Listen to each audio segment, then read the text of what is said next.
Olá, estudante, bem-vindo a essa aula e vamos continuar nossos estudos.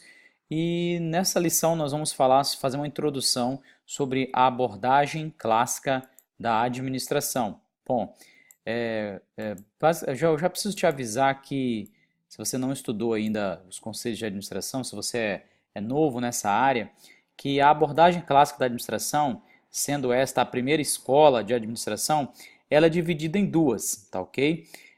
Uma se chama-se administração científica, que é essa aqui, que é de um engenheiro chamado Taylor, e a outra é a teoria clássica de um engenheiro também chamado Fayol, ok? Eu falo isso porque você pode confundir a abordagem clássica com teoria clássica, então não confunda, tá?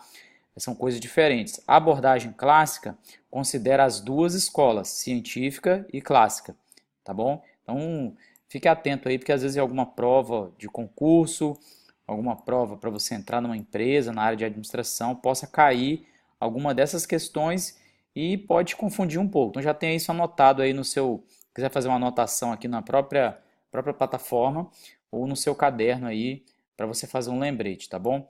De forma geral, eu vou falar aqui nessa aula e ao final dela você vai conhecer um resumo da abordagem clássica e em seguida eu vou fazer um vídeo explorando a administração científica e logo depois explorando um outro vídeo explorando a teoria clássica, tá? Vamos lá. A administração científica, como eu disse, ela é a primeira escola, na verdade, assim, as duas escolas funcionaram basicamente de forma simultânea. A diferença é que é o seguinte, a administração científica ela é uma visão de business americana, certo? E a teoria clássica é uma visão de business europeia. Então o Taylor, ele era americano, ele nasceu na Filadélfia e ele veio de uma família muito rígida, né, de princípios muito rígidos, e ele trabalhou nas indústrias americanas e acabou que essa rigidez passou para o seu método de trabalho, tá? A gente diz que a administração científica de Taylor, ela tem uma ênfase nas tarefas. Eu até coloquei aqui e coloquei aqui também.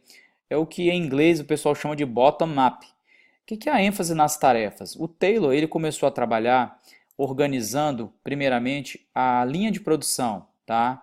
Então essa já é uma diferença em relação à teoria clássica. A administração científica de Taylor focou, a ênfase dela foi nas tarefas, ou seja, organizar as tarefas do chão de fábrica, tá? Então tem isso em mente aí anotado aí para você não confundir. Quais eram as origens aí da administração científica, tá? Basicamente, o que a Venado defende lá é que é a necessidade de aumentar a eficiência das empresas. O contexto da época estava forçando as empresas a aumentar a sua eficiência, tá? Otimizar a estrutura de produção e ao mesmo tempo havia um crescimento desorganizado aí das empresas, né? O crescimento acelerado e desorganizado. As empresas estavam crescendo muito e precisavam aumentar a eficiência, tá? Então essas aí são as duas coisas que forçaram e fizeram sentido para o contexto e as ideias de Taylor fazerem sentido dentro aí da chamada administração científica, tá? Bom, então continuando, de outra forma, lá na Europa, um engenheiro chamado Fayol, Henri Fayol, começou o que se chamou de teoria clássica da administração. Bom, o Fayol, ele foi influenciado aí pelo positivismo, né? Todo aquele movimento lá da Europa, e ele focou na questão da ênfase que a gente chama na estrutura, tá? Então, qual era a visão de Fayol? A visão de Fayol era de organizar a empresa de cima para baixo. Enquanto o Taylor pensava em organizar a empresa de baixo para cima, o Fayol trabalhou de cima para baixo. É que em inglês a gente chama de top-down, o movimento de cima para baixo, tá? O Fayol, então, ele focou na estrutura da organização, na gestão dos setores. Vamos ver nas aulas seguintes, mas o Fayol ele trabalhou muito na questão do desenho de cargos, nos níveis de autoridade, a hierarquia, certo? Ele fez uma organização importante nessa parte aí de começar pela gestão da empresa, pelo board, né, pela diretoria, pelos sócios, etc., definindo os cargos deles, as delimitações, até onde poderia ir cada função.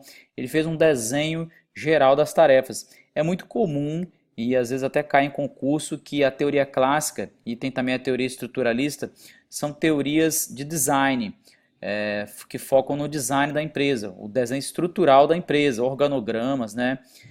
O formato da empresa, que formato que é ótimo, que desenho que a empresa vai assumir. Então o Fayol também teve uma visão, um trabalho importante aí com a teoria clássica, tá? Eu vou falar sobre ele numa aula seguinte aí, mais à frente. Basicamente, essa aula aqui foi mais para você conhecer a diferença das duas. Uma é a administração científica é americana, a teoria clássica é europeia.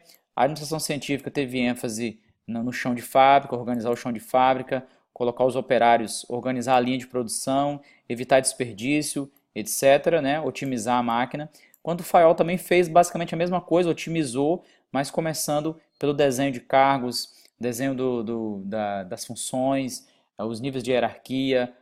Ele vai falar de autoridade vertical, horizontal, e a gente vai ver isso na aula seguinte. Nós vamos ver sobre. Vou fazer um vídeo sobre uma aula sobre administração científica e em seguida eu vou fazer sobre a teoria clássica, ok? Vou terminando por aqui. Se tiver alguma dúvida, você pode deixar aí nos comentários e me acionar aí a qualquer tempo, tá bom? Muito obrigado por assistir essa aula e até a próxima lição.